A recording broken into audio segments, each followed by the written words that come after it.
Hello everyone, in this video I'm going to show you how you can create a shag effect in CapCut or PC.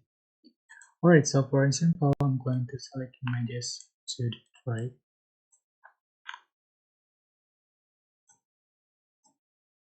and I'm going to set for the image duration in 1.0 second. So go to settings and select edit, set the image duration in 1.0. Go to transition and select the camera, and you can find the shag transition effect at the track, and then just for the duration in 0.4 second, apply to all the clip.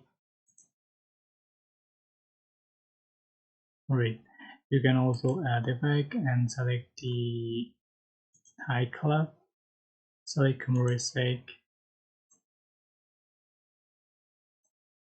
just bordering in 10, and then speed in 10 also. So this is the final effect you have on your video. I hope this tutorial was helpful for you. Don't forget to like, comment, share, and also subscribe. And if you have any question, please leave it in the comment section down below. Thank you so much for watching.